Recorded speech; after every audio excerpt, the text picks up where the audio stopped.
Speaking of which, we have our next guest on. You may know of him as a certain Chiefs fan who does the legendary stuff. I think he's celebrating for joy because he's going to lord over us after years of horrible pain, as there's a pupper looking on in the background trying to cower in fear because the Chiefs are coming.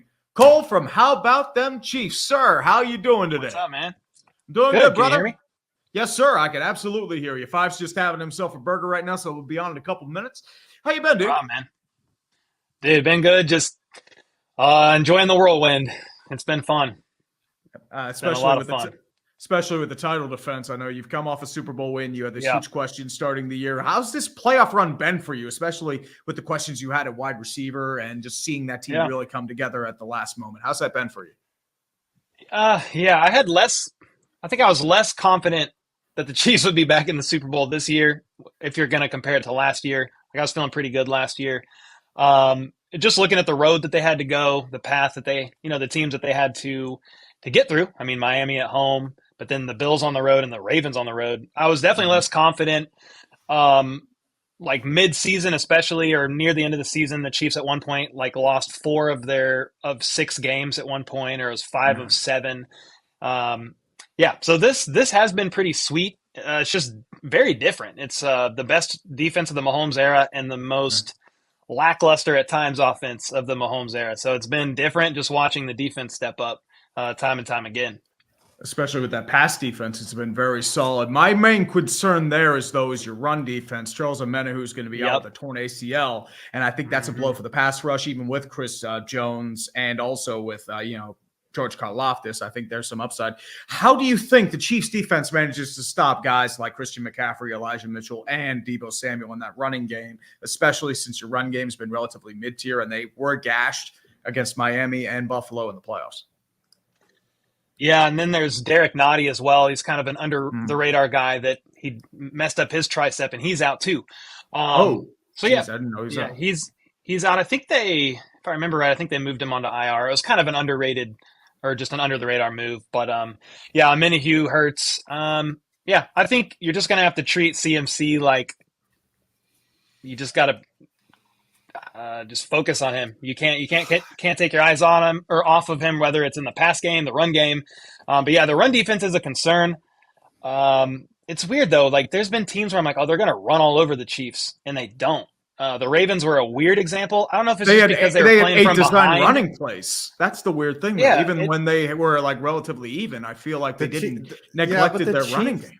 For some reason, they were, a lot of people, and I said this earlier, that the Ravens abandoned the run game because the Chiefs were effectively beating them off the edge. Like, they just stopped some, or they put them in situations where running just didn't make any more sense. Like, if you shut something down on first down and it's already second and long, it doesn't make sense to run there anymore. I think that they should have done it either way, but the Chiefs just played so well. Like, Spagnuolo's fucking great coordinator. He's coaching out of his mind. I hope he's not lured somewhere else in the offseason. But I think that's a good way, honestly, for the Chiefs in this game. They go up.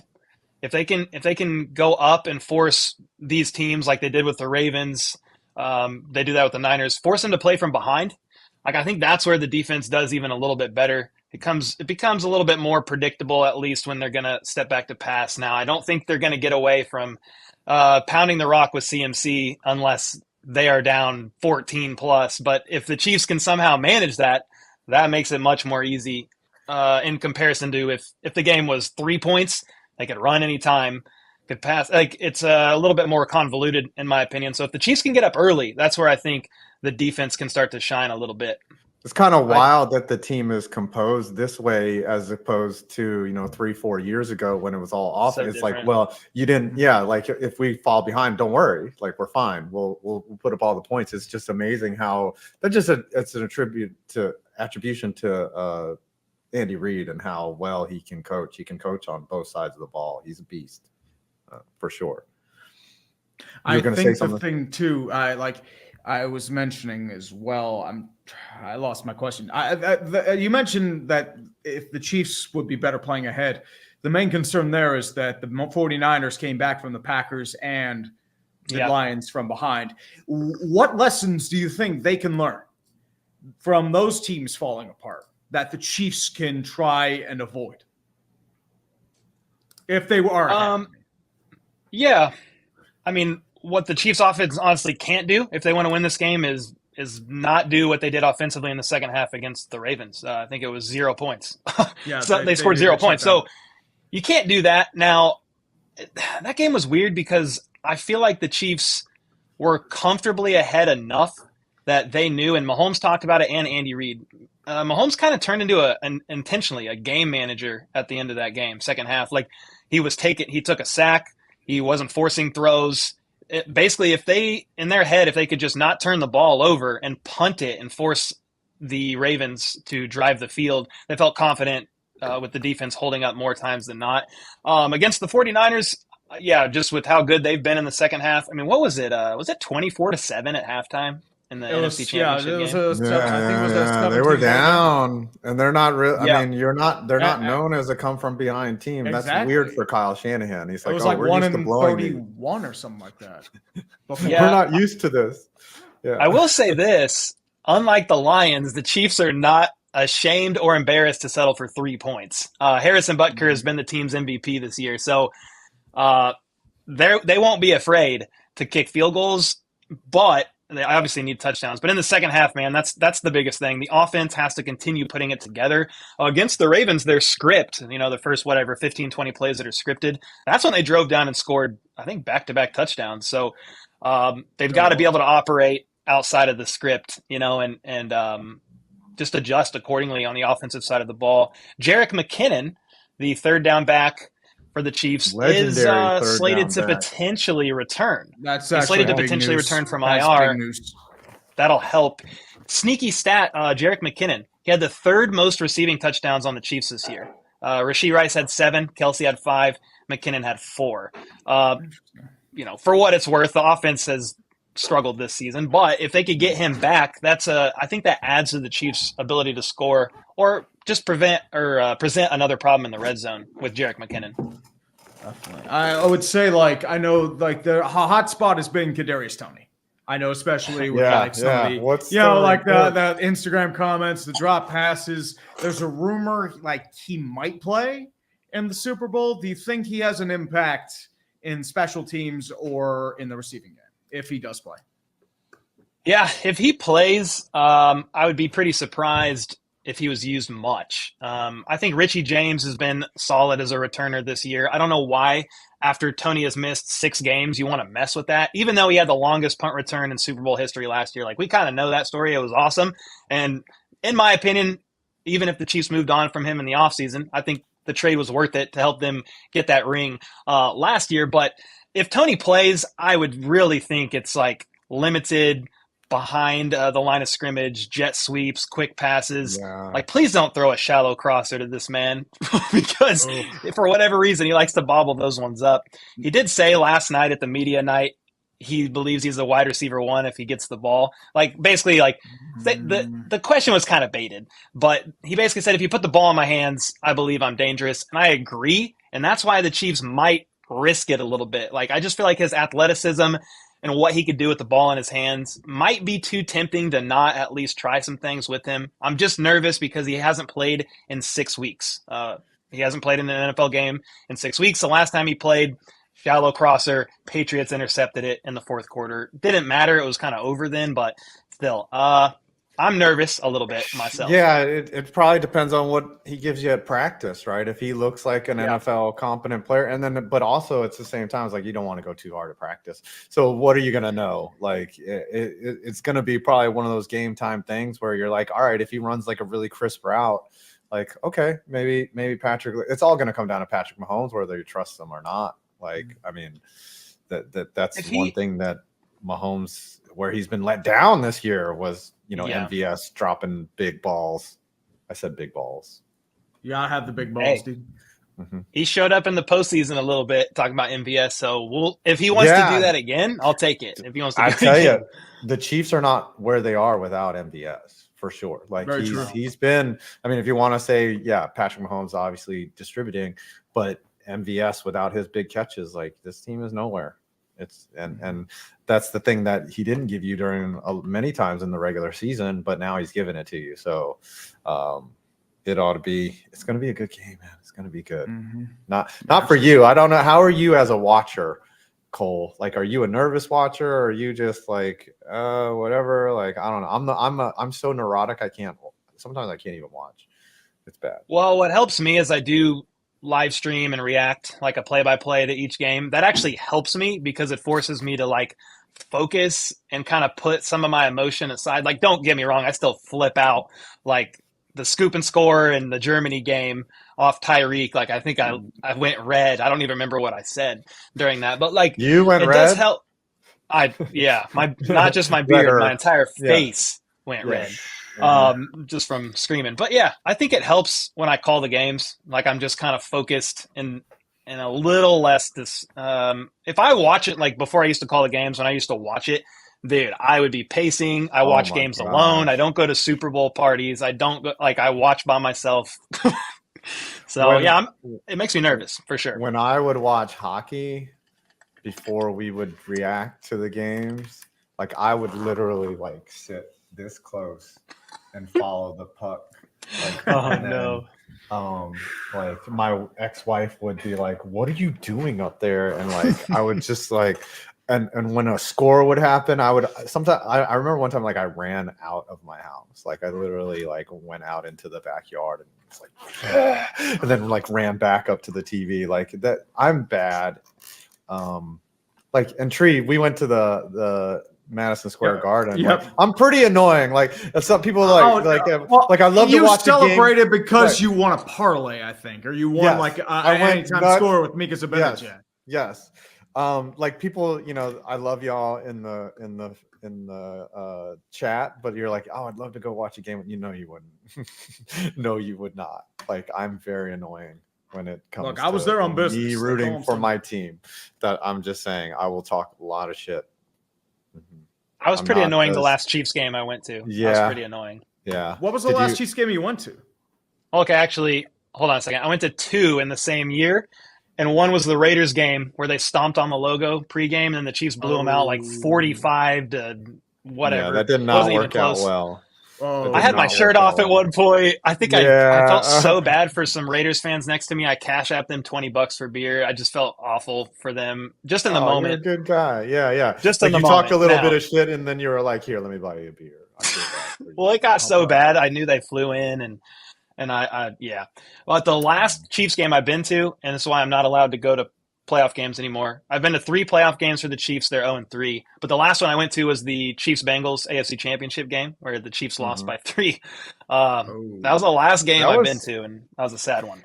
That was surreal because, like, no one thought that the Bengals were going to win that game. The Chiefs had them, too. Yeah, that was really uncharacteristic for the Chiefs. But the scriptwriters probably called that one in. They were like, hey, it's time to lay down, and then the Chiefs just had to agree because, the scriptwriter, he's God when it comes to the outcome of games. Unfortunately, he just determines. I didn't like that script. That script. Yeah, that was a bad script. Yeah, I mean, every year the Giants get their script, I'm like, oh god. Yeah, Steelers get their script. It's just a repeat from like 2019. Yeah. They just photocopy it, and they're just like, all right, here you go, 9-8, and enjoy your mid-round pick, and you enjoy that. All right, Cole, we're gonna have to get a prediction from you. I think let's see last year you were obviously biased.